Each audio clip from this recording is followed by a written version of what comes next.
Hey y'all, Jonathan McGarry here, and this is Off the Page, Genesis chapter 21.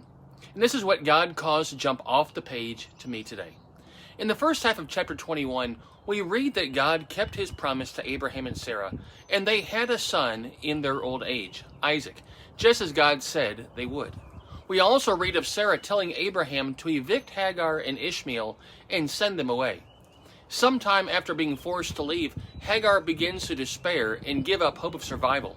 The water must have run out, and in her despair, she leaves Ishmael, who would have been around 14 years old at this point, in one place and walks away so she won't have to watch her son die of dehydration. It was at this point in the narrative that God caused verses 17 to 19 to jump off the page to me. God speaks to Hagar and calls her by name. Now, there is no mention that she had called out to him, despite the fact that she knew of his existence and he had spoken to her before in chapter 17. She despaired and gave up, even though God had promised her that her son would be the father of a great nation. There really was no reason for her not to turn to God, and there was no reason for her to give up hope.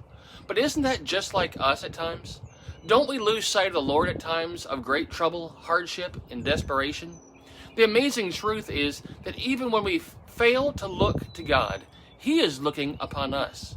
He knew exactly where she was and what her condition and state of mind was, just as he does with us today.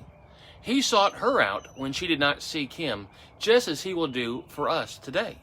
He proved for her and gave her direction, hope, and promise, just as he will for us today. It would have been far better if she had turned to God and trusted in him in her hardship, and she would not have lost hope, and she could have set the example for her son. But despite her failings and faltering, God was there for her then, just as he will be here for us today. So did you see what I saw? Did God show you something else, something new, or something different? Seek God by reading his word. After all, the whole purpose of reading his word is to seek God, to know God, and to have a relationship with God. Let God speak to you today. Until next time, remember, I do love you. More importantly, God loves you. Keep your eyes on him.